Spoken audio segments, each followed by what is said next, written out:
Falasi qiyas ma'al farik yang dalam terminologi akademis dikenal sebagai falsa analogia terjadi ketika dua hal disamakan tanpa dasar kesamaan yang sah. Pandangan yang menyamakan penerimaan keanggotaan dalam sebuah forum atau badan yang dibentuk oleh Amerika yang di dalamnya beranggotakan Israel dan negara-negara tertentu dengan alasan membantu rakyat Palestina dengan perdamaian Hudaybiyah atau perjanjian-perjanjian Nabi dengan kelompok-kelompok Yahudi di Madinah merupakan kekeliruan argumentatif yang serius. Kekeliruan tersebut terletak pada perbedaan substansi dalam perdamaian Hudaybiyah maupun perjanjian-perjanjian Nabi di Madinah. Yang berhadapan adalah pihak-pihak yang sama-sama terlibat langsung dalam konflik, sama-sama menjadi subjek perjanjian dan sama-sama berada dalam posisi bernegosiasi. Perdamaian di situ memiliki makna tegas. Dua pihak yang bersengketa menyepakati penghentian konflik dengan batas, tanggung jawab, dan konsekuensi yang disepakati secara jelas. Konteks itu tidak sebanding dengan forum internasional yang kini menjadi perdebatan.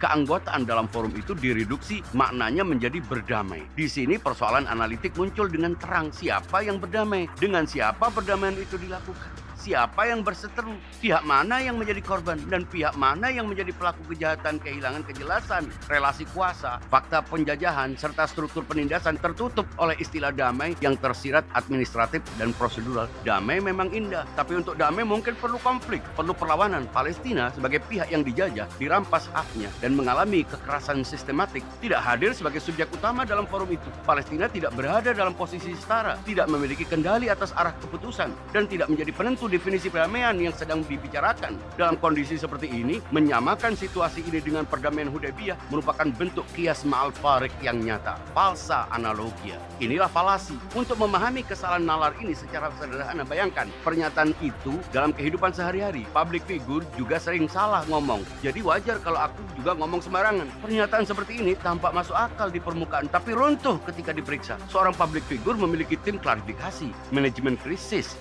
dan ruang pemulihan di hadapan publik.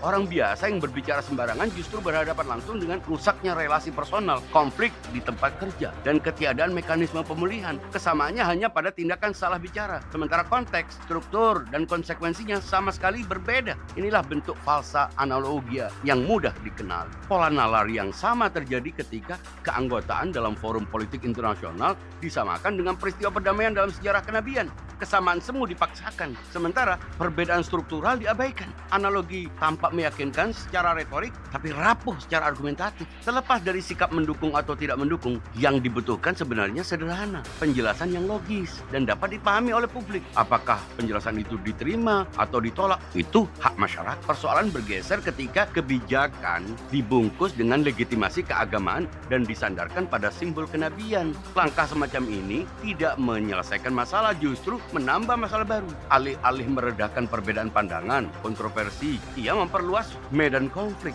Alih-alih menenangkan, ia memicu kegaduhan. Kritik terhadap kebijakan mudah dibaca sebagai penolakan terhadap agama. Sementara perbedaan pendapat kehilangan ruang rasionalnya. Padahal persoalan yang sedang dibicarakan merupakan kebijakan negara, lahir dari pertimbangan strategis, diplomatik, dan politik tertentu. Jika kebijakan itu dinilai tepat, dasar pertimbangannya dapat dijelaskan secara terbuka. Jika dinilai keliru, keberatan publik sah untuk disampaikan. Seluruh proses ini tidak membutuhkan pembenaran sakral dengan membawa-bawa nabi.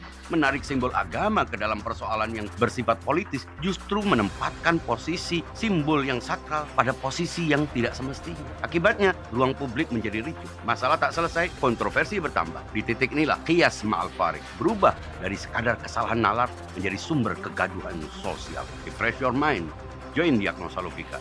Share kritik ini.